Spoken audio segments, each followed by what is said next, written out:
miracle at UGT? Are you ready for a miracle with UGT? Oh, radio is here for you. We're gonna learn something new. Oh, are you ready for a miracle at UGT? Jesus went on to the well and made the water wine. Raised the Lazarus from the dead, restored sight to the blind. Jesus said, "Look at me." He walked across the sea. He said, "Greater than this, you shall do." We give power to you and me. I want to know. Are you ready for a miracle? I want to know. Are you ready for a miracle? For you and me. Are you ready? Ready. Are you ready? Yeah. Ready. Woo. Are you ready for a miracle with you and me? Jesus taught the lame to walk, destroyed the devil's hand. Healed the leper, fed 5,000 with just one command. He said, "He who has ears, let them hear." He told the multitude, and blessed be the pure of heart, for they shall see the truth. I want to know. Are you ready for a miracle? I want to know. Miracle. Are you ready? Are you ready? Are you ready?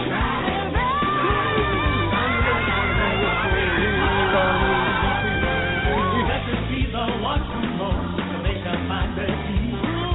Blessed be the ones who thirst, blessed be the meek. Blessed be the innocent, for they shall all be free. Blessed be the miracle that's made for you and me.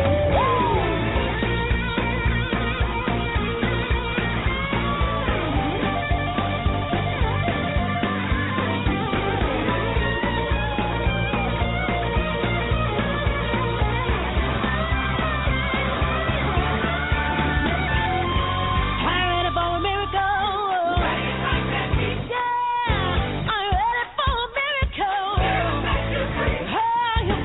Are you ready?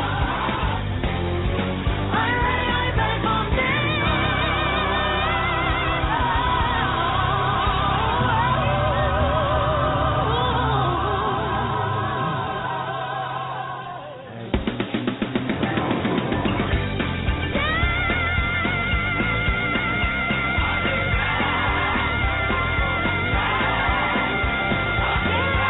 Are you Are you ready for a miracle? It is I, the Underground Professor, coming at you almost live from the Hermitage of North Texas's Liberal Conservative Studies, high atop a double rainbow as it arches over us, gaily swinging my feet and thinking of a cake that cost $350,000 not to make. Wow. I am, of course, your Underground Professor, and with me tonight is my minion, my gaseous minion. She may not be up here long, and my mic is turned up way loud. I don't know what to do. Everybody keeps telling me that they can't hear me. I don't have a control. Let me see what the control is on my computer. Maybe that's it. Maybe the mic's been down. Well, there you go. Boom. How is that? Is that better? Because for some reason my computer had the volume down to halfway. So I bet you that was it. That should come out loud and clear. The music, it comes through Blog Talk, and then there's me coming through my system into Blog Talk. And I'm on, of course, on Periscope, too. Welcome everybody in Periscope. Welcome everybody in Blog Talk, both callers and chatters. And we also have chat room open in Periscope. Feel free to do it. I catch most of them, and I love seeing the hearts fly up the screen. It gives me a warm, hearty feeling. We got Kel and the Czarina in the chat room with Billy, our favorite guest of all time, 1244. Plus, we have a caller, which is probably Mary. So welcome, everybody. And, we ended the show with me having very little control over it on Friday night. Sarge is a great caller, though. You know, he's one of those callers that if you've got stuff to do or your voice is hurting, you kind of hope he's there so you can turn him on and step back and let him go, because he doesn't require much prompting or anything to keep a conversation going. And he makes great points, and I can't remember any time that I've actually had a serious disagreement with anything he said. So go Sarge. It felt a little weird when he came on, you know, and he said, "Hey, it's Sarge," you know. That was my name for a long time. I forgot. I was like, yeah. Brought back good memories talking about our weapons of choice and whatnot. And Ken was there for color commentary, and Ken and I had a good show. We also did an hour for WNJC 1360 for our Saturday broadcast yesterday. We're not able to do them live because of a request at WNJC, so we've been using the second hour on Fridays usually to can that and then stick it on as a pre-can for, Periscope just went down. Anybody else in Periscope lose me? Mark, you guys there still? It says I'm broadcasting, so I don't know if I should stop it and start over or not. Oh my goodness, the other guys are on the web. There are no more live on there. Maybe it did go down.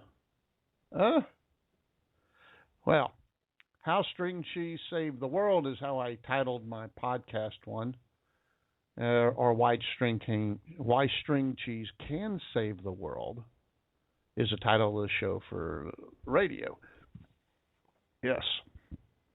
Mary's looking forward to tomorrow night. What did I promise to do tomorrow night? Did I promise something good? I can't remember. And or is it your granddaughter's game? Oh, Ken will be back on. Oh, sure. Come on my show and tell me how excited you are that some pretend wannabe is going to come back on. Yeah. That Ken is back tomorrow night, 9 p.m. Eastern, 8 p.m. Central. And I think he's going to be doing weeknights, Monday through Thursday, and then he's got his Friday morning religious show. At least that's how he used to do it. I don't know if that's still how he's going to do it. But he'll be on YouTube. Look up the Exceptional Conservative channel on YouTube. Now, his icon isn't a picture of him. It is a caricature of him, which is fairly accurate if you know Ken. So I like it. I'm confused what to do with Periscope. All the live guys popped out. I've got people on computer watching, and I don't know if computer watchers on the web can send text messages or not to me on that. So I don't know if it's still on. And Fridays he has a show on WNJC on the Commando Consumer Network or something like that, Conservative Commandos Network with Rick Trader. And so I guess he does a show on Friday on there. Did he? You know, I'm going to have to find out how to listen to that show, because I can't do it unless I'm doing it live when I call in. I don't know how to listen to it, and I can't get it on the computer while I'm at work and stuff. So I'm going to have to check into that. Oh, we got another guy here. Let me see if that's live. Nope, that's another one on internet. Well, Drat. Well, I'm just going to assume Periscope's working. I'm not going to jack with it because every time I do, Mary says she can't get it either. Okay. Well, I like my Periscope. I like my Periscope. So what am I going to do? I guess what I'm going to do is hey, what's going on down there? Maybe I should reboot it, but then I'd have to type it and everything. Yeah. I don't know. Well, okay. Here we go. Let me put you down, Mandy Sue. I got to use my hands. Can't have you up on my lap. All right, everybody in Periscope, come right back. I'll be right. I'm going to just turn this off and restart a new one. All right. Sorry. Everybody's telling me I can't get it live. Be right back. Okay. So, boom. Then we do that. And I'm just going to say UGP STRING string cheese. Cheese Start broadcast. All right, there we go. Flip the camera. Woo. All right, we'll see how that goes. I got my These Colors Don't Tread, or These Colors Don't Run t-shirt on tonight for that. Everybody that wants to be in Periscope, try it again. And let me see. My Twitter window is not up. Why is my Twitter window not up? I've also lost my other screen. Okay, boy, everything's just crashing here. There we go. Oh, it popped back down. It just kind of snapped up. Let me get to the Twitter page here, if I can find it. Nope, that's not it. I'm waiting on a message from my son-in-law. I'm hoping that's it. Okay, here we go. And Twitter, boom, and boom. And let me see here. Try again. Try again. Boom. All right. So we'll see how that goes. And what else do we have? Oh, here come all my Twitter notifications. All right. I am on Skype tonight into Blog Talk Radio because the last time we did this show, Agador and I, everything went Tango uniform and I lost control of the show, sort of. I lost my ability to talk on it anyway. And I don't want Agador burning up his Skype minutes to listen to the show. So, I have rebooted Periscope. We'll see how that goes.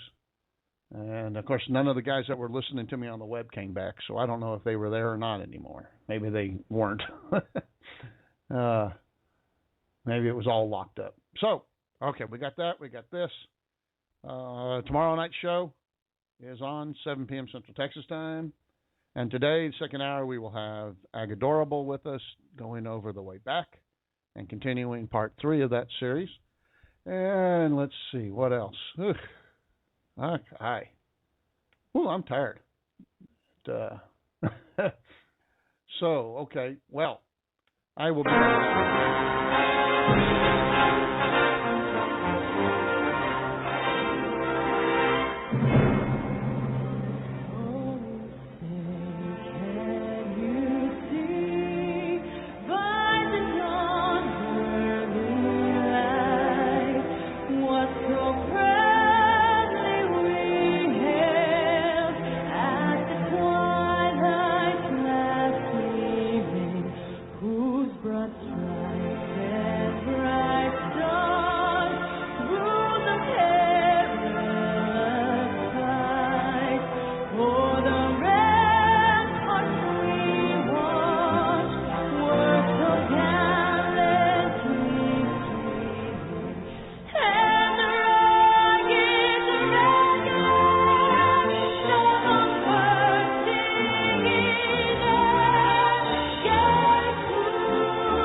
With Isla Brown, with permission, Star Spangled Banner. Yes.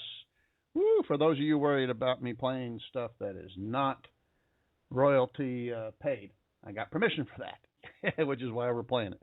Matter of fact, I've discovered I have a ton of permission songs and music, and we'll just be doing that.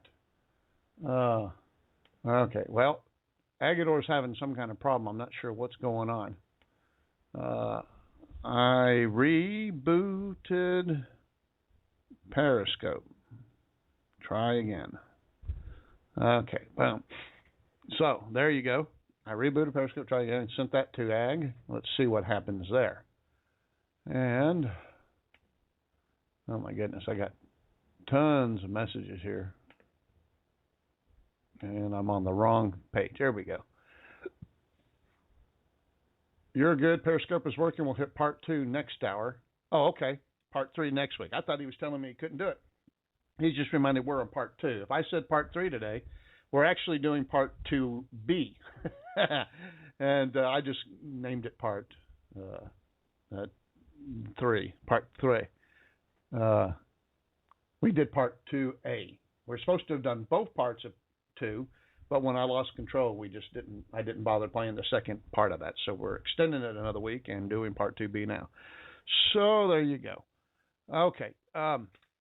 Finally, brethren, whatever is true, whatever is honorable, whatever is just, whatever is pure, whatever is lovely, whatever is gracious, if there is any excellence, if there is anything worthy of praise, think about these things. And the God of peace will be with you. The God of peace will be with you. What do you think? Does that seem to encompass the concepts of Mohammedans? Oh gosh, did I just hit you in your blind eyeball? I'm sorry. I think I just poked her in the eyeball. Oh, gross. Does that sound like anything Mohammedans would do? Like, I don't know. How often have you been eating dinner and you noticed that your 4-year-old, not that she's eating with her hands, not that she's belching, not that she's complaining about eggplant or asparagus, but that she's daring to eat a meal with the family without a headscarf on in the house. Now, I'm with you. That would piss the hell off of me. Matter of fact, I'd probably have to kill her just so I could finish eating. Oh, wait a minute. No, I wouldn't care if she had a headscarf on, but then I'm not a Mohammedan. I'm not part of the religion of peace. So I would probably handle it a little bit differently than the religion of peace would. You see, there was a father of a 4-year-old that believed in the pedophile prophet of Muhammad and killed his 4-year-old daughter for eating dinner at the family table in the house because she wasn't wearing a headscarf. I think what we're going to do is once every show, I'm going to demonstrate just exactly how peaceful the religion of peace is. And I'm going to also show you something about the religion of hate, Christianity. And so we will, well, I say Christianity is a religion, but everybody who has anything to do with Mohammedans knows that is a pagan worship and not a true religion. And so we will compare those so that you can understand why Mohammedans are superior to Christians and why it's constitutional. For instance, Sharia law is extremely constitutional. In Sharia law, Muslims are allowed to have guns. In fact, it's very hard not to find a Muslim with a gun over in the Middle East. Well, males. I mean, let's not be ridiculous. What does a stupid woman need a gun for? It's not like she's going to be walking down the street without a male member of her family, and she's going to have herself covered from head to toe, so she's not going to be prompting anyone to need a raper or anything because of uncontrolled lust because they see her hair. So it's not going to be like she needs a weapon to protect herself. That's just redonkulous. But any male Muslim can have a gun in any Muslim country. So see, Sharia law is highly compatible with the Constitution. Now, let's be fair again. Kafirs cannot have guns in the world of Mohammedans. If you live in a Islam-governed country where Sharia law is prevalent, then if you're not a Muslim, you can't have a gun. So sorry. But hey, it's Sharia compliant. I mean, it's constitutional compliant, right? So, yay. Go media. Did you see the Huffing and Puffington Post? What a bunch of idiots over there. There's a headline on a picture, and I got the picture. I didn't get it in the hopper for tonight. I'll put it in one of the shows. I've already pre-done a whole bunch of shows, so it probably won't get in until Friday or Sunday show. But the headline is choreographed Segway dance changes everything. These aren't the Segways of your father. These are the ones where you just stand on a little platform. It has auto gyro balancing dillies on it, and you can stand on it and then whirl around. You don't have the big, pogo stick to hold on to or anything. You just stand up right and do it. Well, anyway, I guess 10 or 15 libtards got on these and choreographed some kind of dance. Huffington Post was there to catch this breaking news and come forth with it so that America could be elucidated with something as important as this. And their headline is that this little dance will change everything. And I'm thinking, really, everything? It changes everything? Wow. I got so excited seeing that, I had to go change. I mean, so maybe it is changing everything. Even my dogs quit pooing in the house. They were so excited over this. Except for while they were watching it, they got so excited they pooed in the house. But I'm sure that's not a trend. So this is fantastic. I mean, think about it. Everything has changed. My whites people are whiter now in my clothes. If that's not a racist thing, I hope that's not racist to point out that my T-shirts and underwear are whiter coming out of my washing machine than ever before because of the Segway dance. And world peace evidently is breaking all. Dalai Lama, angry, pissed off the Dalai Lama is. He's out of a job. The Prince of Peace has no longer got a job. The Pope, semi-retirement, because this Segway dance changes everything. Thank God for the Huffington Post to keep us straight. And you can always, lean on them to get good news for, to keep you apprised of Mohammedans and what they're doing to our country and around the world. And you can always keep apprised of them keeping us straight with whatever the Republicans are doing that's pretty much evil. And Al Sharpton, evidently, according to Agador, who is my press agent, he just received a phone call from Al Sharpton, and they're going to protest my laundry because I didn't have any darks in my whites while I washed them. And I hope I can appease them by the fact that last week I actually had a red in my whites, so now I have a lot of pinks. So I think that qualifies because the Indian nation is now content that I had reds in there, and the Democrats should be content because now I have a bunch of pinko commie clothes, being all pink and all. But, you never know until the fat lady sings.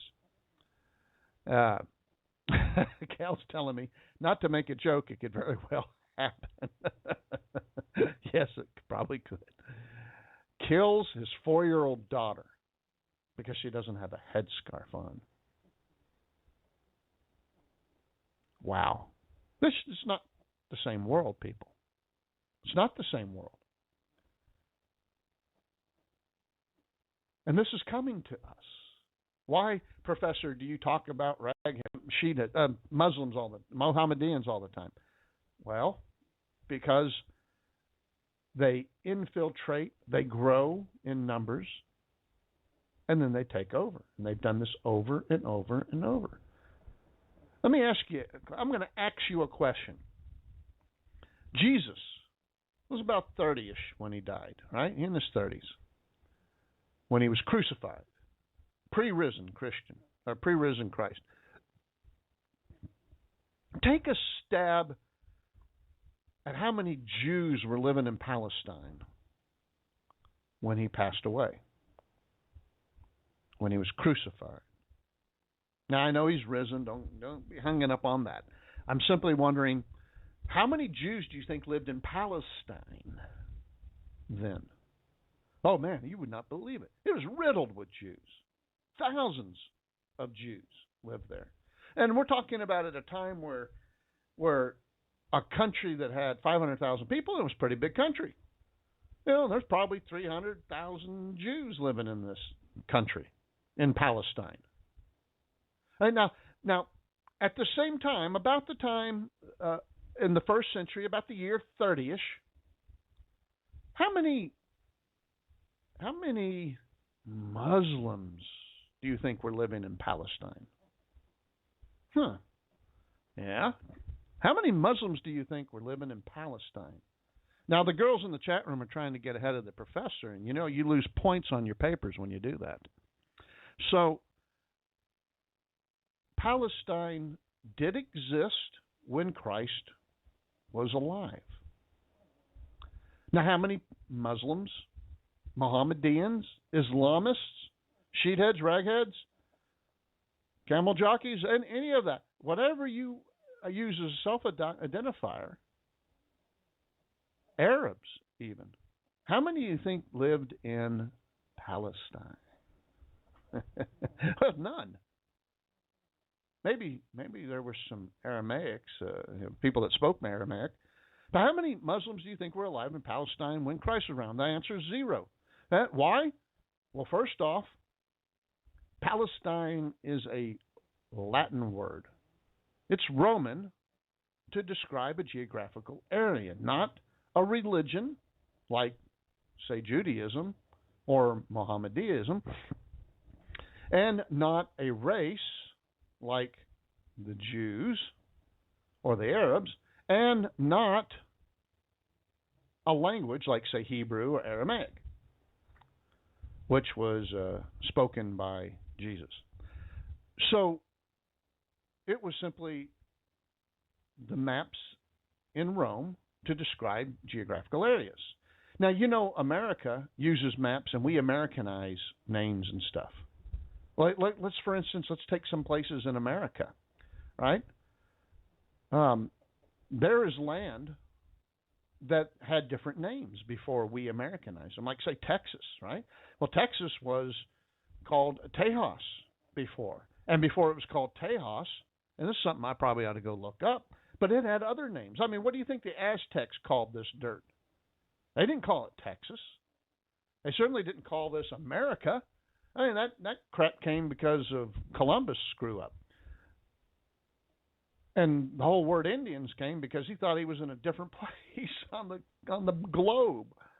And so now we have the confusion of red dot Indians and red Indians. But almost all of America had Indian names. And guess what? The Crows, the Creeks, the Cherokees, the Potawatomians, the I'm going to get you Indians, all of them had different names for the dirt that was under their feet or other people's feet. And that's all Palestine was just a name that Rome had given a geographical area, which included where the Jews were living, Galilee and places like that. Now, the interesting thing was that there was no Mohammedans alive because Muhammad hadn't been born yet to make up the whole religion.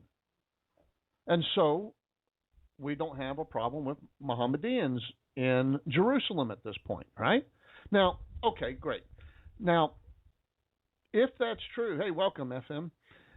If that's true, then who was there? Well, mostly Jews. Now, after Christ rose again and the disease of Christianity began to spread, and I call it that because this is how the Romans saw this. Evil being propagated, right? They weren't too happy about this whole Christian thing. You look at Tacitus and some of these other historians and how they describe. Okay, hey, you know what, Lunch Bucket? I love you, but your fatness needs to get down. Yes, it does. Okay, everybody say goodbye. Gonna put down Mandy Sue. Oh, I got to do something with the book, and I need my hands, buddy. I'm sorry, little girl. So, let me see if I can find my connote. Don't do that behind me. That freaks me out. Okay, hold on here. Bear with me, everybody. I apologize, but I got something here with Tacitus. Okay, here we go. Cornelius Tacitus. Now he was a very well-read historian by the Founding Fathers. They liked Tacitus, and you see them quoting him. They did it because they were studying Rome. Welcome, Shaheen. And they were studying Rome, and they wanted to learn, so they studied republics. And to study the republics, one pretty much has to study Tacitus, who is one of the prime historians of Rome. Now, in about 64 A.D., he's writing about an event that takes place in 64 A.D. He was about 60 years old at the time. He's writing in 117 A.D., not his timetable, mind you. Okay, just lay down there, you'll be all right. But we won, Christians won, and we got to rewrite the whole calendar. All right? He was born in 57 A.D., and about 117 A.D., he's writing as a historian about the Roman Empire. Now, he was one of the most important historians of Rome. He was a high member of the Roman Empire. He had positions in government, etc., and whatnot. Consequently, this is the wrong quote. Maybe I've already passed it. Crap, Michael. I was just about to get into it. Nope, I haven't passed it. So maybe I'm past it again. Oh well. They're called Christian. Okay. Oh, here it is. I was right. Consequently, to get rid of the report, Nero fastened the guilt and inflicted the most exquisite tortures on a class hated for their abominations, called Christians by the populace. Christus, which is the Latin term for Christ, right? A proper noun. Christus, for whom the name had its origin, suffered the extreme penalty during the reign of Tiberius at the hands of one of our procurators, Pontius Pilate. And, hey Ramazan, and most mischievous superstition, thus checked for the moment, again broke out, not only in Judea, the first source of the evil, but even in Rome, where all things hideous and shameful from every part of the world find their center and become popular. Accordingly, an arrest was first made of all who pleaded guilty. Then, upon their information, an immense multitude was convicted, not so much of the crime of firing the city, remember Nero's burning, they blamed the Christians, as of hatred against mankind. The reason they were crucifying Christians was because of their hatred against mankind. They had a mischievous superstition. These are the words of Tacitus. Mockery of every sort was added to their deaths.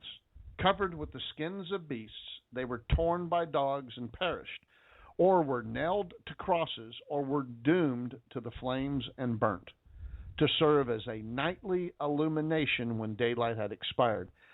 I don't know about you. It seems kind of heinous to burn Christians so you could light the streets at night. But they did.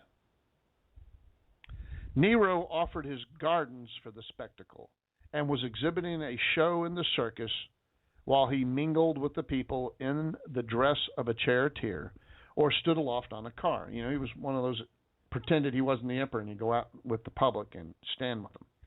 Hence, even for criminals who deserved extreme and exemplary punishment, there arose a feeling of compassion, for it was not as it seemed for the public good, but to glut one man's cruelty, that they were being destroyed.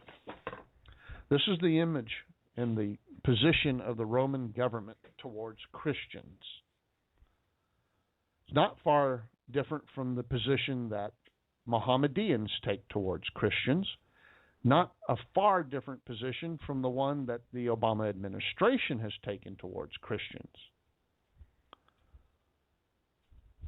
Kind of sad. Kind of sad. Now, there weren't any Mohammedans in Palestine. The entire area was comprised mostly of Jews and Romans and Sumerians and in outer areas, right? As it went out, other races, other peoples, well, races too, but no Mohammedans, not at that time, not when Jesus was being crucified. Now, after Christ was crucified and the apostles got over their fear, they started teaching. They started doing what they were supposed to do. They stopped denying Christ and they started teaching. And the teaching spread like wildfire. Not among the Jews, whom were offered the drink and they refused. Who did take it? Christians. Well, Gentiles is the term I meant to say. So the Gentiles picked up this and said, ha, hey, we're onto something here. This makes sense. This works. This is great stuff. So they became Christians. Now, everywhere around, Christians, Turkey, all these places became Christianized. Now, was Jerusalem still mostly Jews? Yeah, but there were a lot of Christians there, man, because Christians built churches and they started showing up there and they wanted to be where Christ was killed and make their pilgrimages and stuff there.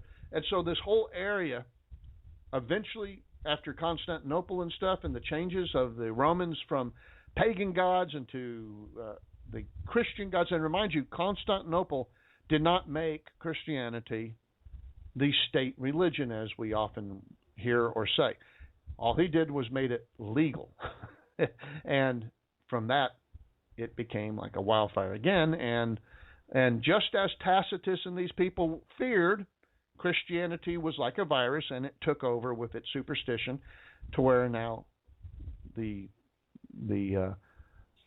polyglot of gods are gone, and now we have a monotheistic world in the known intelligent world, which is the terms they used back then for that stuff.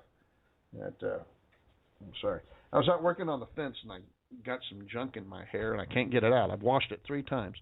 It still feels like it's in there. There's nothing. I think I'm just becoming phobic. So it eventually all pretty much became Christian in that area. Now, after Jesus died, guess what happened? He predicted it, and it happened. The temple fell, right? And no stone was left on top of another, just like he predicted. And so that caused the Jews to, another diaspora, and so Christians were mostly there. Now, Muhammad begins the Mohammedan studies. He, has the Quran written by his translation, and we have his way of life and doing things, and the surahs and stuff come from that. And he creates the stuff, and no one comes to him. No one buys into this junk. In fact, his own family said, "You're crazy. We're Christians. We're Jews. We're Zoroastrians. I can't say that word. Zoroastrians. Zoroastrians, I can't say it. I hope you know what I'm saying, but Zoroastria or something. My Japanese lips won't do it. And Lucille on Twitter says, thanks the pedophile prophet for moderate Mohammedans, quoting me. Well, thank you, Lucille, for that. So we have Zoroastria. Is that closer? I think that's closer. I think I got it around. Okay, so anyway, his whole family didn't buy into the Mohammedan stuff. And Islam, I guess. He wasn't calling it after himself, was he? It was Zoroastrians. There you go. So, thank you, Ag. And y'all quit it. I've got teriyaki sauce, and I'm not afraid to use it. And so with Islam and stuff, well, he had his own family he killed, his uncle and stuff that raised him. He killed them because they were like, "Well, you're crazy. This is I'm not buying this junk." But he couldn't get followers until he made it political. The theology junk wasn't selling, so he turns around and he says, "You know what? We're going to make this where you can rape and pillage and have multiple wives and take other people's stuff and women and kill." All right. Well, guess what? the very kind of people that would like that kind of stuff were drawn to it, and boom, you have a religion, and boom, it grows, and then he starts killing everybody because he's so angry at the fact that they didn't buy into his. Can you imagine if Joseph Smith was like Muhammad, and he went on a rampage through America killing people because they didn't buy into his fact that he found some golden tablets in New York City or upstate or whatever it was in New York, and people didn't buy into this whole Gabriel and the archangel thing telling him what to write and nonsense. And so he goes through and he starts killing people for that. That was actually the opposite. The President of the United States actually wrote I think it was an executive order, if I remember right, but there was a law that you could actually kill Mormons in this country for a short period of time and not be prosecuted over it. Sort of like the refugee slave acts, or if they ran away, then you could kill them without punishment or having to pay the master back for the loss of income on his property. Same kind of theory. So can you imagine what that would have been? Well, this is what was going on over there. So they were killing people, and they were giving them a choice: convert or die, convert or die. Kind of like this knucklehead in Oregon going through the school with his gun, or Columbine going through and saying, "You Christian?" Boom. What's the difference? This is what we get. This is what's coming, because this is what they have done historically, from day one, historically. And if you don't agree with me, 718-664-6456. Come on and challenge me. This is the way it is. This is what they do. And they killed, put to the sword, chopped off heads, mounted them on pikes. Or they had to pay jizya and pay a tax to be able to be in a Muslim country. A lot of Jews and stuff paid this jizya. Why? Because Muhammad said, wait a minute, we can't kill them all. We have to give this tax so we can get money and stuff to fund our stuff we want to do legitimately. And so they quit killing them, and they said for a while, and jizya. Then too many of the hotheads came and said, no, this ain't right. We want to kill. And so we'll just take the property after we kill them. We don't need to tax them for it. And so they did that. Well, what happens? They all of a sudden now, the Ottoman Empire and other Mohammedans take over Turkey and Egypt and all these other places. And some of them had different names back then, like Saudi Arabia and stuff. They all were different places, different names, until the Mohammedans took it over. But they were Christian primarily and Zoroastrian. And this is what's going to happen in America. So we're going to do that on our shows. We're going to start talking about the religion of peace with examples. I won't lack for them, trust me. I won't lack for them. But it's not one world, as Paul Harvey would say. To an American parent, the concept of killing your kid for any reason is just abhorrent. Now, you've got people that are strung out on drugs that do it. And this isn't because of rational thinking. This isn't because of a religion. This isn't because of a way of life or a societal conditioning that you have inculcated into your mindset from birth. I said this on a show or two ago, that American women, our mothers, would be freaking out if their children started putting on suicide vests and going and blowing up innocent women and children with them in the name of Allah. If American moms were involved in this, they'd be freaking out. If it was, let's say if it was in the name of Jesus and we were doing that, they would be freaking out. If we were going to abortion clinics and doing it, they would be freaking out. But not a Mohammedan. Mrs. Mohammedan wouldn't be upset because now she's sitting there thinking, thank Allah that my kid blew his butt up and in doing so killed a few hundred innocent people that had nothing to do with us, because now I get to go to heaven. I get to go to paradise because of my martyr son, because all women are going to go to hell. Most of them do. The vast majority are going to hell. If you're a female, you're kind of screwed. There's not a lot you can do. As a matter of fact, there's almost nothing you can do to get into paradise if you're a Mohammedan and a chick. Not only that, I don't know why you bother wearing the burqa. You're going to hell anyway. Just have fun, at least on the trip. But no, not so much. The only way you're going to go through is if your husband is a great Mohammedan and he does something where he can bring you with him, or one of your sons is a martyr. Yeah. And you better hope he doesn't get killed by a chick. Like if he comes over to America to blow his ass up and then he gets killed by a New York City cop, like, say, Ann Ubelis, when she was a cop, she put him away. He's going to hell. He ain't going to paradise, and he's not bringing you, Mom. So sorry. Have another kid. Try again. It's not one religion. It's not the same. It's not what we grow up with. It's not how we value life. It's not how we value society. It's not how we value economics. It's not how we see anything in this country. And the sad thing is there are so many of us that don't realize the contradictions and the counter things that are going against it.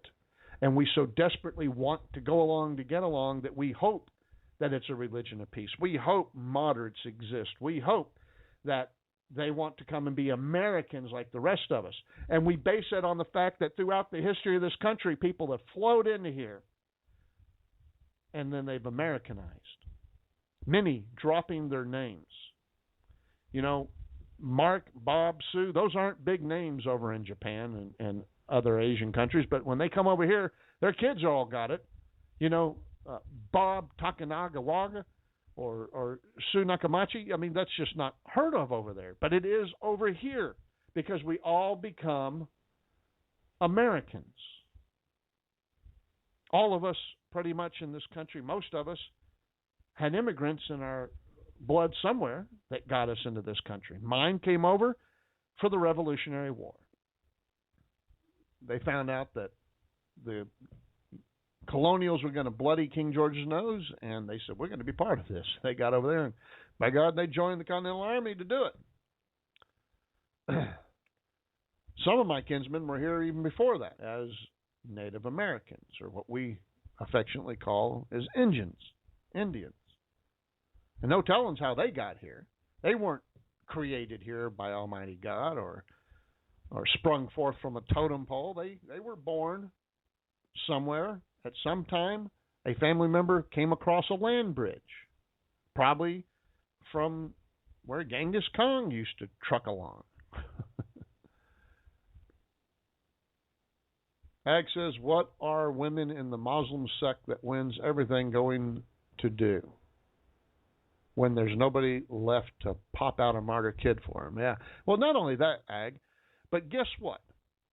I had a imam speculate to me that the women who actually do get to go to paradise are reassigned virginity, and they become part of the 72 virgins that are waiting for the martyrs of Muhammad to show up. So you don't get to rest and drink mint juleps the rest of your life, or apple juice or whatever it is Mohammedans drink. You're not going to be able to sit up there and relax and read romance novels for eternity. Hey, guess what? You're going to serve duty as a virgin for the rest of your life for some gnarly, ugly, nasty, unbathed, goat-loving suicide guy. I don't know. Doesn't seem like a lot to hope for in my book, but I'm not raised in that culture. I'm not steeped in those traditions. And whether they're made up or truly come from Gabriel, I don't know. Well, I do, but for the sake of argument, I don't know. I got a new book. Can't wait to read it. Here it is on Periscope, holding it up. Dun, dun, dun. I hope that's in focus. It doesn't seem focused to my eyes. Yeah.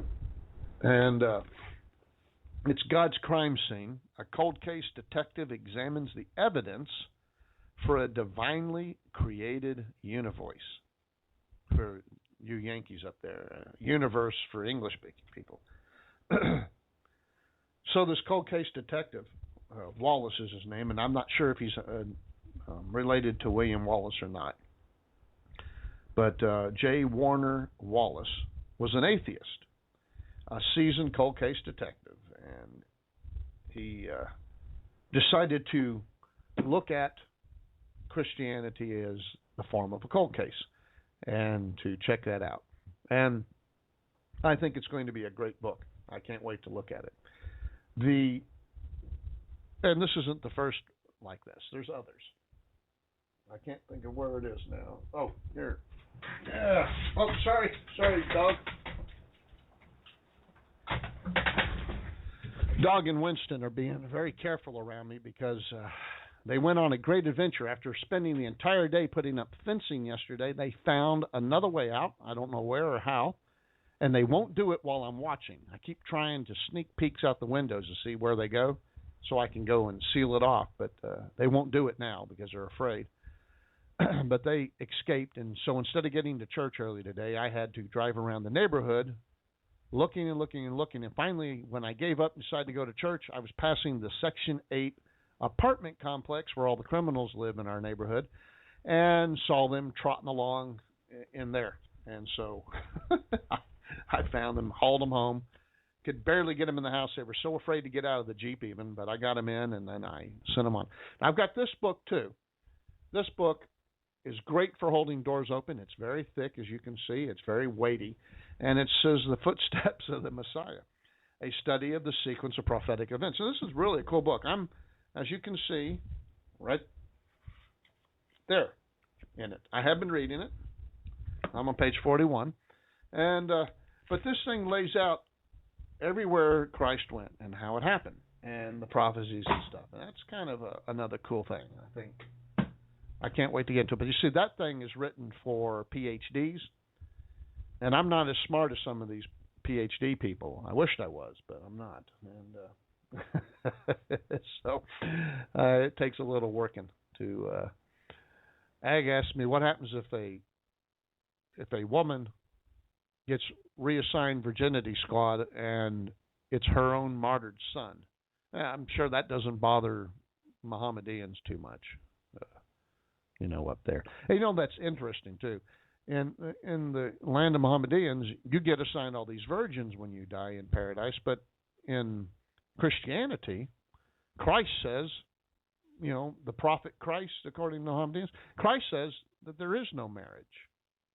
Because the Sadducees and whatnot were trying to trap Christ, and they were saying, okay, well, you know what, this lady dies, and under Mosaic law, or not she dies, her husband dies, and under Mosaic law, the brother has to take care of her. That was what Social Security was back then. Your family took care of you, as they should, not government. And so this particular husband had 6 brothers. So now these 6 or 7 of them are responsible for her life while she remains on earth. And they tried to trick Jesus by asking him whom gets to have her as their wife when they all die.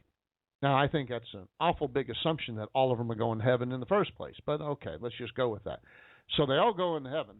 Who gets to be her? Who? With whom does she be married to? And the answer is none, because there is no marriage in heaven. I don't know why heaven's such a good deal. There's no marriage. There's no steaks. There's no ice cream. Or maybe there's ice cream, but there's no steaks or bacon. That's what I meant to say, bacon. So I'm not quite sure how exciting heaven is to a Christian either. I'm going to have to talk to God about mosquitoes and steak when I die and see if we can't come to some kind of understanding. Because obviously I know more than God does on how to do things. And so, at least we all tend to think we do, don't we? We're always telling God how he should be doing stuff, and we're always challenging how he's done things, so we all must be smarter than him. Indeed. So, well, there you go. There's that. What have we got? 4 minutes left. No marriages in heaven, but no exes either. See, a lot of people are like, man, I can't believe that. We're not going to have my wife when I die. I'm not going to have her in heaven with me. I'm thinking, thank God. thank you, God, because that means I'm not going to be stuck back with my ex, because, clearly it says under Mosaic law that a husband could get rid of his wife simply by writing notice and dismissing her. However, Jesus says what God's put together and let no man put asunder, and that a man who divorces his wife and marries another commits adultery. And if she marries another, she commits adultery. I'm still single after my divorce. It's been 11 or 12 years ago. She married within a year. Just saying. But the thing that scares me most is that I get her back when we all die. No. For one thing, I'm not, because I don't want to be in the same place she is when I die. I don't like heat too much. I sweat too easily. But anyway, I think that's a get out of jail free card. When you have a marriage and it's death to you depart. Well, in my case, that was a goal I was looking forward to, not something to avoid. We have a couple minutes left before the next hour. I want to do something here. I want to play part 2 of the Way Back 2A, which is 5 minutes, and then I'm going to play part 2B, which is tonight's show. I'm going to put them together because a lot of people, nobody in the Periscope audience got to hear it, but a lot of people didn't get to hear it either in Blog Talk because there were audio problems and whatnot.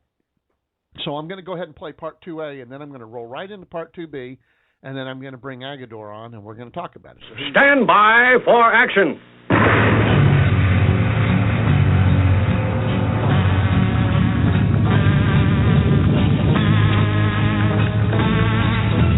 Thanks for joining me. My name is Dave Miller. I am the Unpleasant Blind Guy.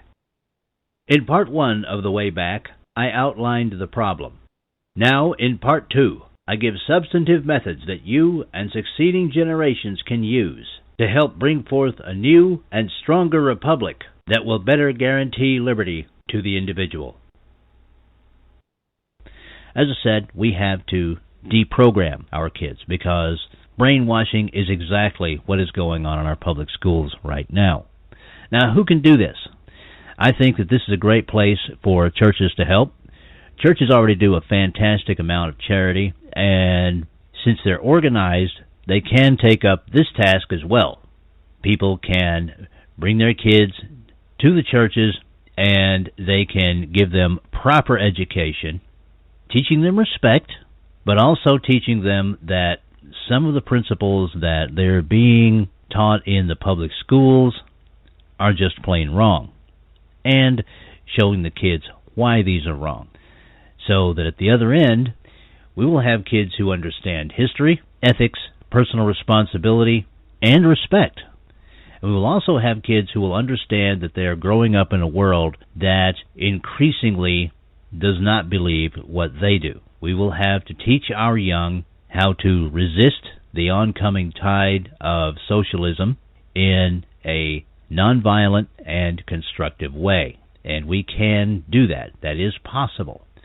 Now, in American Sputnik, I expanded on an earlier idea that I had called freedom boxes or liberty boxes. These were materials that I felt a future government might proscribe because they do not agree with what these governments might want. And I included things like the Articles of Confederation, the Declaration of Independence, the Constitution of the United States, that's as of about 2008, the Federalist Papers, Democracy in America by Alexis de Tocqueville, The Road to Serfdom, history school books. This is history school books that were produced before 1975, or history school books that have been properly vetted and do not have leftist content. The Art of War by Sun Tzu, and I'm adding one here, Lord of the Rings, because Lord of the Rings teaches some very nice moral lessons. But what I said in American Sputnik, and what I still say, is if people can gather these materials together They should be in print, first of all, and they should try and get as many copies as possible.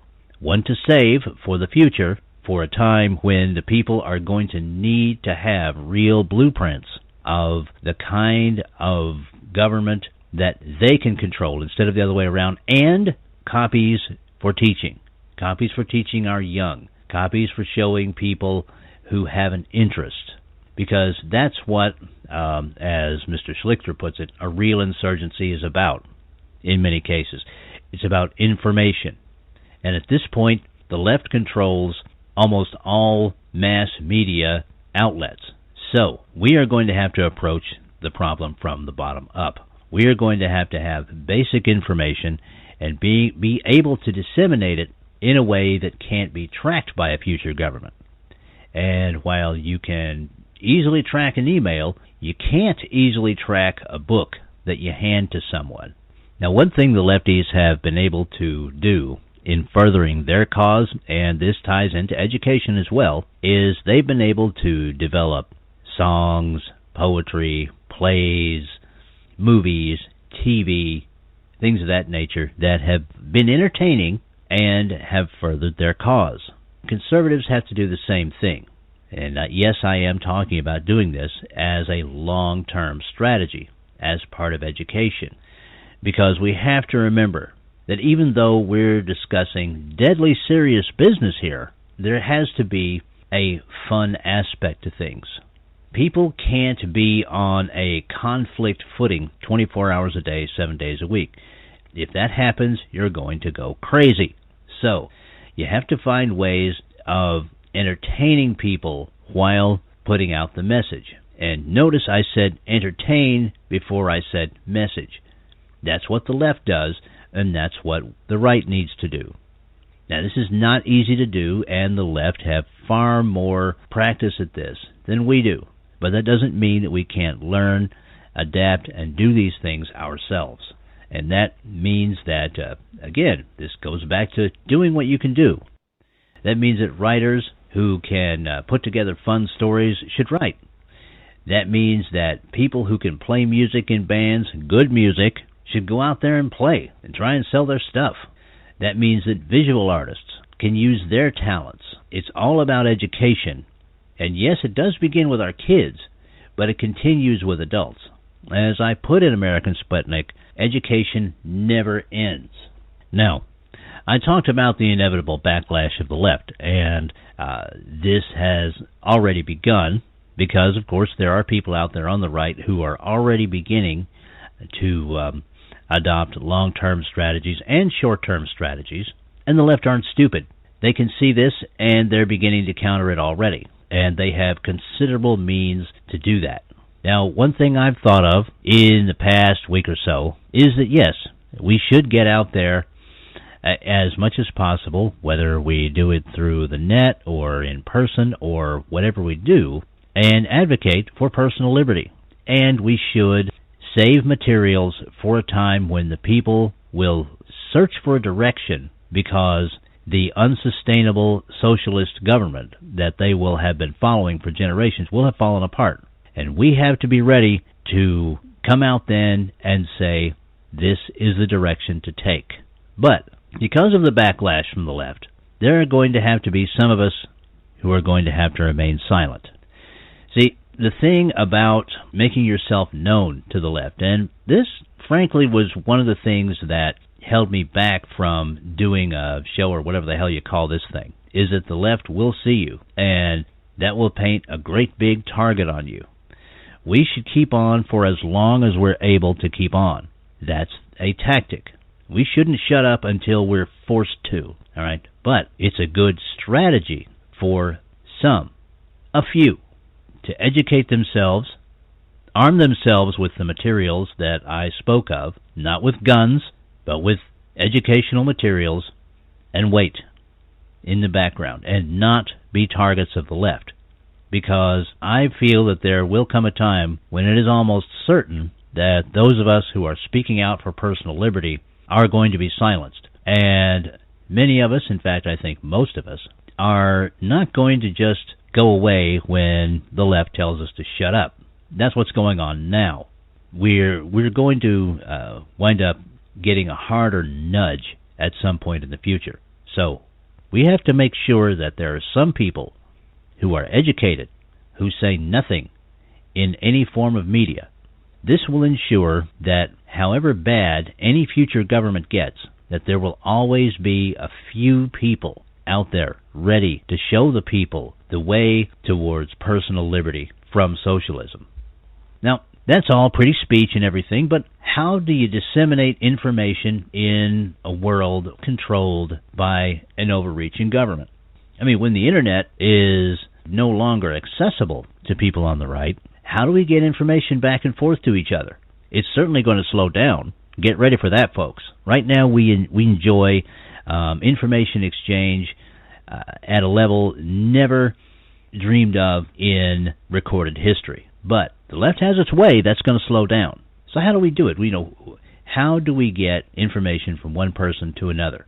Well, in American Sputnik, I've suggested using BBSs, bulletin board systems. This was the big way that people used to communicate with each other over computers, but this system may not last that long. So if there's no access to BBSs or short-range Wi-Fi networks between trusted computers, what can we do? How can a future generation move information from person to person in a way that won't be traced? Well, there are machines called typewriters. I know a lot of you older people remember what a typewriter is. And many of those are manual typewriters. They don't even need electricity. A completely untraceable means of more or less quickly putting together information for dispersal. There are other methods too. I mean, if nothing else, can use the handwritten word and can have meetings between people to pass information back and forth. In Part 3, The Way Back concludes with more methodology and closing statements that are important. That's it for this time. I appreciate each and every one of you. Thank you for listening, and may your God go with you. Goodbye. The Unpleasant Blind Guy is copyright 2015, Anno Domini.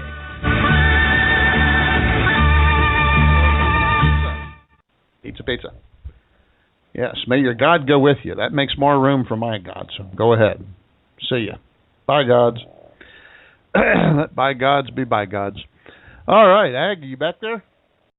Well, at least people will have us in archive because, I'm recording this right now, and you and I can have a discussion, and then, we can get this spliced into the show towards the end, and, you can do your closing thingy, and that kind of deal, and, we can end this up this way. Anyway, to the subject. So, Prof, give me your thoughts on Part 2. What do you think? Yes, I wonder sometimes if it's possible that once we go post-dystopian that we'd be able to recover from it. The romanticized ideas that we introduce these concepts and they spread like wildfire and the country's reconstitutionalized, like in the Postman and other places, these ideas catch on. But in reality, it's almost never been done. And we're one of the only countries that's ever done it. And, I'm worried about it. That the good news is we did it. It's in our genes, it's in our history, it's in our knowledge. And so what you and I are advocating is that we keep it in the knowledge of the zeitgeist of the country so that if indeed the country falls, that it will still be there as a seed that we can flame, an ember that we can fan back into flame. And my sister, God smited her with red hair and to show his displeasure. But she became a Christian, I don't know, 4, 5, 6 years ago. A real one, sensibly. But she discovered it and became Christian. And we talk a lot about Christianity. She calls me up and asks my thoughts and stuff 5 years ago. And One of the things she did was she found Lee Strobel's book, which she kept trying to get me to read, and I didn't want to, but I finally did and really enjoyed it, and that was The Search for Christ.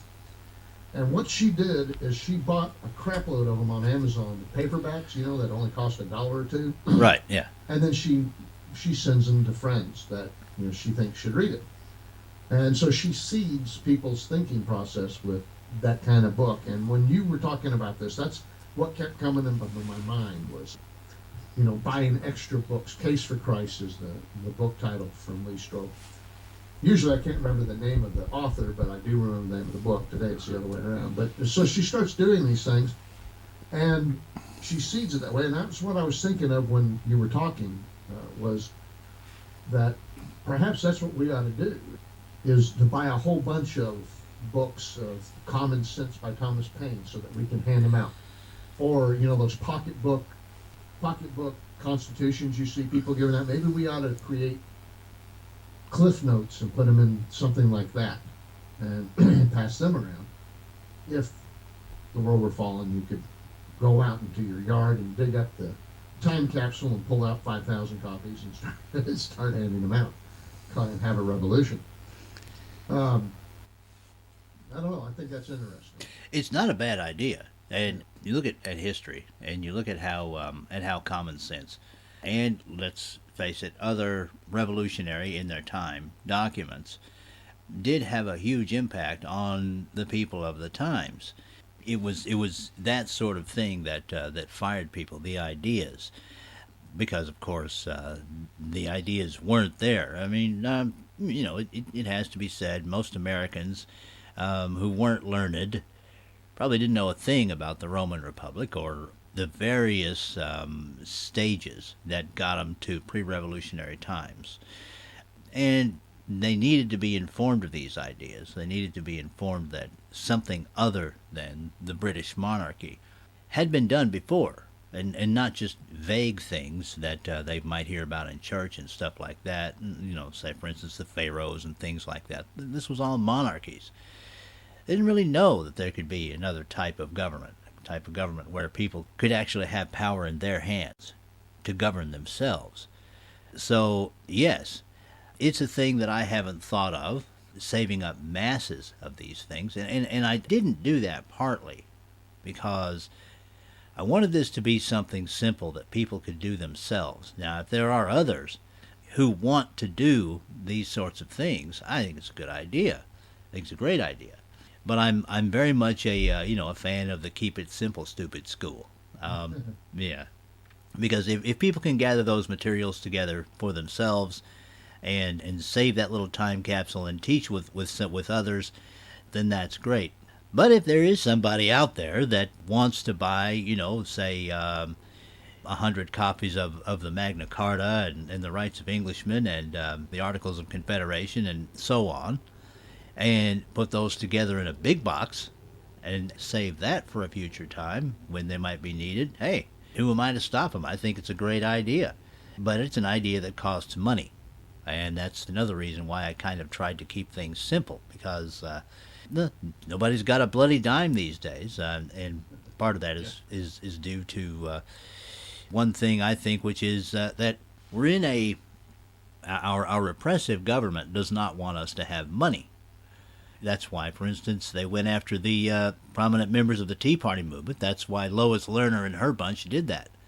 If you take away the money from people, in that instance, you took away the money that people had for going to conferences, rallies, strategy meetings, things of that nature, and people were cut back to having to communicate remotely and just raising their families. So the removal of economic power was quite the deterrent. So that's another reason that I wanted to keep things simple. But no, you raise a great idea. And I'd encourage people out there to do things like that. If you can afford to get, 50 history books, get them. There's nothing that says you can't except money. That's the only limit. Yeah, money's nice to have if government would let us keep our own. Mm-hmm. Yeah, I've been putting together, I'm going to let the cat out of the bag, but I've been putting together a pamphlet, which is a Minuteman guide to revolutionary history. And so what I'm doing is I'm putting together something about the same size as the pocket constitutions. And in it, I've got inclusions of Paine and Franklin, quotes and events. And I'm going to do a series of them. One on, like say, the major events of the war, and then major statements, but major articles, speeches of political leaders. And then I'm going to do a couple of others, in this line of pamphlets, I think, so they can be small and cheap and quick to read, so that people don't feel like they're reading a tomb of knowledge. Right. So I was thinking along those lines, that might not be a bad idea for the way back, something like that. No, not at all. We live in a soundbite culture, at this point. And anything that's not a long time to assimilate for people is going to get through. In fact, that's part of the reason why I keep my shows short, because there is something to be said for getting that knowledge in there quickly. You have people like Bill Whittle, who does these excellent, about 5-minute programs. And you have Mr. Clavin, Andrew Clavin, that's his name. You have Andrew Clavin, who does these great comedy bits. And he gets the message across. And they're very short. Ken plays them on his show. And they're very effective. These kinds of things you can teach with. And certainly you can teach with the kinds of things you're talking about. They're very quick. And if they're about the size of those pocket constitutions, they're also very easy to pass around to people. And the smaller an item is, the easier it is to get one or a bunch together and put them in some kind of a Liberty box or something of that nature. Because you can move the ideas, and you don't have to have a book as thick as this year's EPA regulations in order to do it. True. You don't need a 70,000-page document. Exactly. Yeah. And the thing about freedom is if a generation loses it, historically, they've never gotten it back. Not that generation, no. Not that generation. Some other generation can. And this is why program the way back, is because if this generation, the generations that are alive today, and there are 4 or 5, I guess, commingling, but if we lose, we need something for a future generation to be able to lock in and say, wait, this is it. Otherwise, why would they do it? Where would they get the ideas from? And knowledge drops quickly. I mean, yes, look, it does.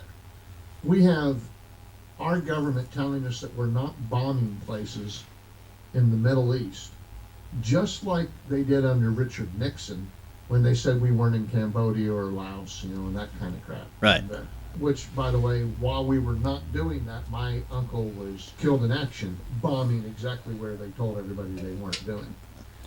And so we don't learn from history.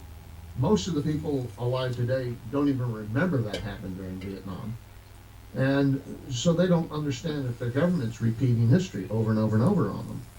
And they won't know in a couple of generations. If we were to lose our freedom right now, say Obama after the election, he decides, this is it, we're doing it, pulling the plug. And there's a revolution, a coup to overthrow our government, then it would only be a couple of generations from now before they completely forgot what freedom's like. I dare say that most of the generations alive today don't even know what it's like to grow up free. You and I are old enough. Yeah. But if you were born certainly past 1970, oh, definitely, you probably don't remember growing up free. No, you don't. Well, and that's why I started. I began the show the way back with saying that certainly this isn't the America that we recognize if we're under 40 years old. And actually, it's more along the lines of this is an America we live in now that we don't recognize if we're under 50 years old. I mean, it's gotten that bad. Yeah, so... yeah. I often... this is something I don't tell too much. I don't know if I've ever said it on my radio show, but when I was professoring, I actually would have students, and they don't have any causal relationship in their lives. Maybe that's not the right word, but they don't have any reference that they can look at and say, oh, okay, this is it. This is why they say this, And the generations that are being born today, they look at you like, why would you want to cut government services? Why would you want government to be scaled back to nothing? Why Right. would you want to throw old people out on the streets and to make women and children starve? That's how they see that. They don't see limited government and constitutional government. They see women and children starving and throwing old people out on the street. That's how they interpret it. That's what they see. That's what they know. And I'm worried that it is a more comforting paradigm for them to espouse than freedom is, because freedom is hard. Oh, It's yes. hard to keep. It's hard to live free because it requires a lot of the person that's free. It requires a lot of action and self-reliance. And that's something that generations being born today that simply don't grow up knowing. Well, yeah, I mean, you see this. I've often wondered why it was back during Imperial Rome when they had some of the worst emperors, Caligula and Elagabalus and those guys. I often wonder why people didn't just say, we had a republic 100 or 200 years ago. Why don't we just go back to that? And it came to me that probably what happened was whenever anybody brought that up, everyone else said, hey, look, they're giving us, there's the corn dole, we can get some food. They're entertaining us with the horse races and with the gladiators in the arena. I mean, what more do you want? Do you want to go back to a time when almost everybody had to do everything for themselves? Stop rocking the boat, you jerk. I mean, that had to have been what they said, because I can't think of any other reason why people with good common sense wouldn't have gone back to a republic. And I only mentioned 2 of the worst emperors several times during those times. Zero right in, Ag, and talk about Cincinnatus. There's your perfect example. Yeah. Well, exactly, yes. Cincinnatus went through the government. He went through the whole chain, as you were talking about with Cato. Cato's what I meant to say. I said Cincinnatus, didn't I? Yeah, you did. But that's Cato, the example. yeah, he went through the whole government chain. He was a local law enforcement official. He was a judge. He was a tax collector. He worked for their version of the General Accounting Office. He went through that whole chain, and a military officer. He went through that whole chain as they had to in those days until he reached the top of government. And then he said, you know what? I've been through it all, and I see problems in our society. I've gone from the bottom to the top, and I see problems in our society. And one of the things that we need to do is get rid of overweighted government. So yes, Cato is a great example. But to go back to your point, personal liberty is a hard thing for people to live with, because they have to do stuff for themselves. They have to empower themselves, and through that they empower other people. And they don't see the chain from one to the other. All they see is, as they've been raised to believe, that this big, huge government is going to take care of us. It's even worse today. They're going to take care of all of our medical need. Har har. They're going to take care of all of our housing needs. They're going to protect us. Again, har har. Government is great. The more government, the better. The bigger the government, the better. Bring it on. Less of it, hell with that, and more of it. Let's have it all. And it's going to take such repression that people are going to have to start saying, you know what, maybe a regular meal and, a state-provided 2-room apartment with a single bare light bulb may not quite be worth what we're going through. And that's going to take a long time, Prof. And I think as the time goes on and that progression happens, we'll have a few revolutions right at the start. And then you'll have this time of the doldrums that we're talking about here. And then, eventually you'll have the point that I'm talking about where people go, yeah, you know what, this ain't worth it. Then you'll have the other revolutions. And then... I'm sure that the left will rebel, and then the right will rebel, and then what's left will break up into oligarchies and whatnot, theocracies, and then from that will be the rebirth. You could be right. And one of those is going to be a latter-day republic. And that's part of the reason for the way back, because that's the place that the ideas have to come back to. They have to get these ideas as to how the United States of America became a republic in the first place. And then they have to get the ideas of what went wrong. What caused that, as they will see it, golden age to pass. And how can we avoid that happening again in the future? That debate, generations from now, that neither you nor I will see, will be a very interesting one indeed. But it will be better informed if we do what I'm talking about. Well, the Founding Fathers did it when it never had existed before. And they did all the research, and they discovered the historians like Tacitus, as I opened up the show with, and others, and they read. And from that, they extrapolated all the hard work of creating this and doing something that only the philosophers had dreamed of but had never put into action. Our founders did. Our framers did. And so I think our work is a lot easier than what the founders had to come up with, and a lot more doable. Oh, definitely. Absolutely. We have the advantage of knowing that it has been done. All we have to do at our point in history is make sure that the ideas are preserved and taught, preserved in as many ways as we possibly can. And then the people that will come after us will have those. The forefathers did do a lot of research in their day. Yeah, it could well save a long reign of terror if there are ideas out there for a framework for a new republic, because I think a republic is pretty much the best form of government there is, they can come out. And that's really what the whole idea of freedom boxes or liberty boxes or whatnot is all about. And I'll be long dead and forgotten by then, but as long as the stuff is there, it'll be good. Yes. Next week, this is going to be even better. We'll try the same thing again. Third time's a charm. And next week will be part 3. And want to let you know, part 3 has things in it that no one's ever heard before. It's where I did the Hobbit celebration thing. I filled in the corners, basically saying everything that I wanted to say.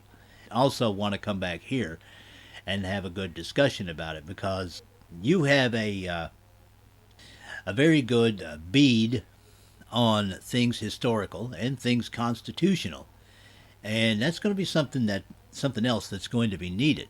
There will need to be lots of underground professors, so that there can be at least a few of them in that future time. And I hope that's what I'm doing here, training new ones. Well, there you go. Yeah.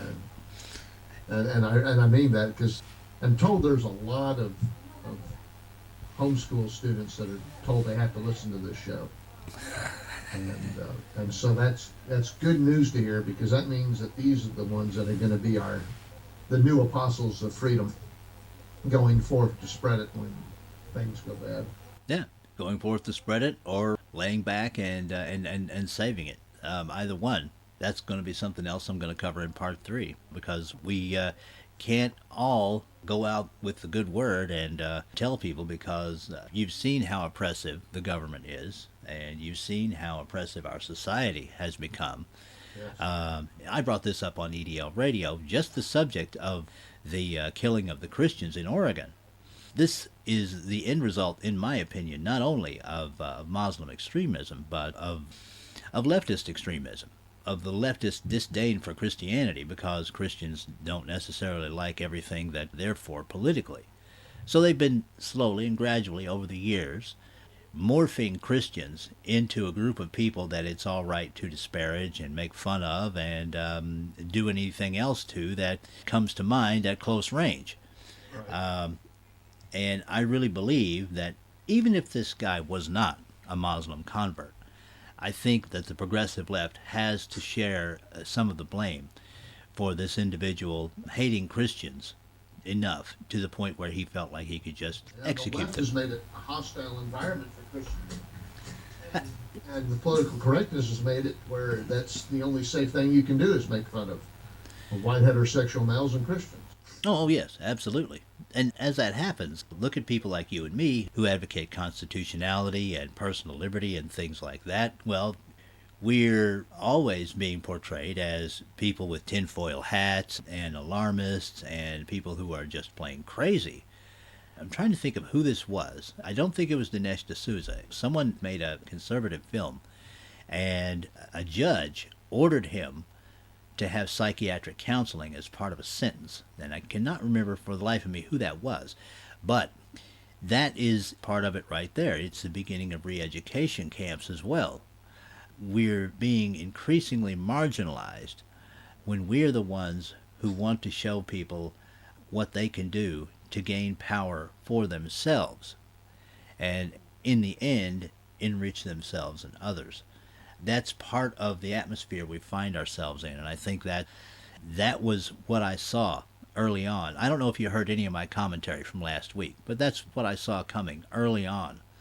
And that all the way back into the 80s, I suppose you could say, was kind of the genesis of the Way Back. Because I think in every time, in every historical time, when people have enjoyed some freedom, there have been a few people who have been watchdogs of that, and they've noticed when the freedoms have started to disappear, and they've tried to ring the warning bell. They're usually ridiculed and things like that, but they're almost always right, too.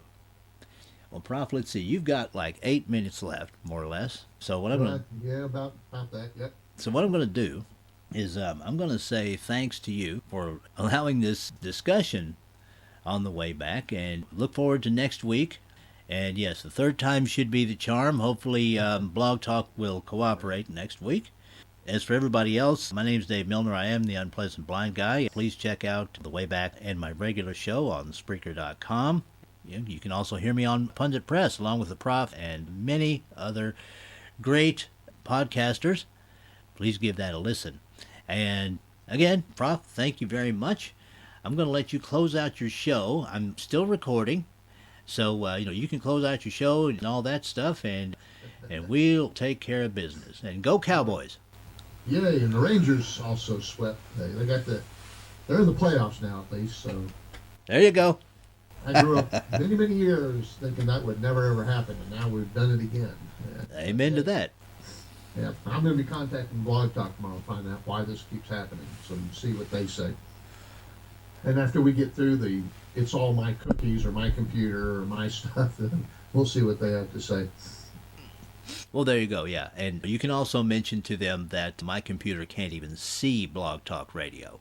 I mentioned that to them, and they had nothing to say to me. They told me that you should probably clear your history and your cookies. Right, yeah. That's Which the answer to everything right now.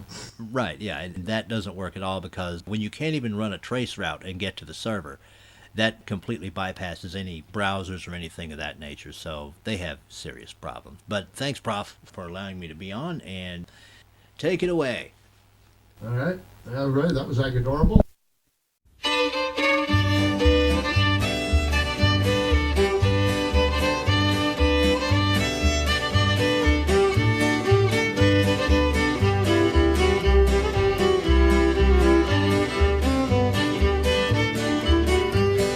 Rally round the flag, boys, we'll rally once again, shouting the battle cry of freedom.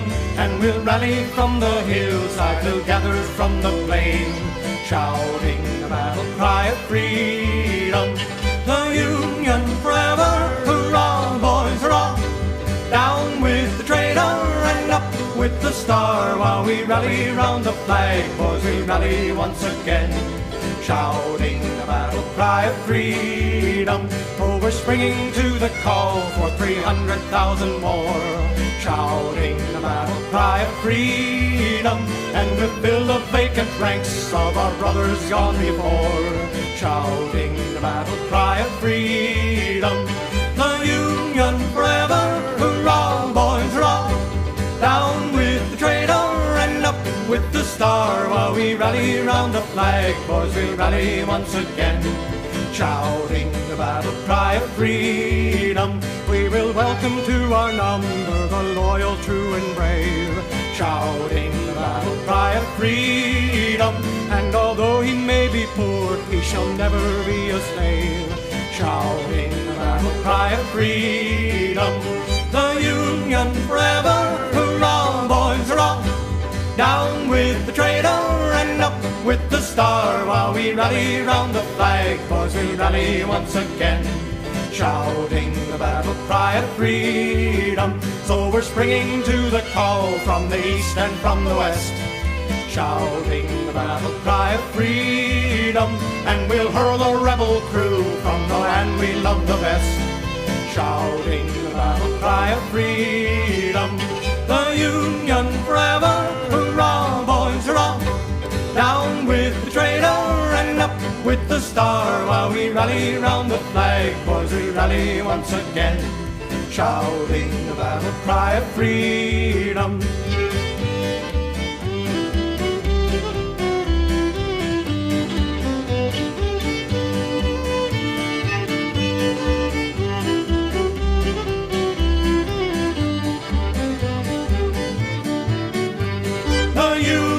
Forever, hurrah, boys, hurrah!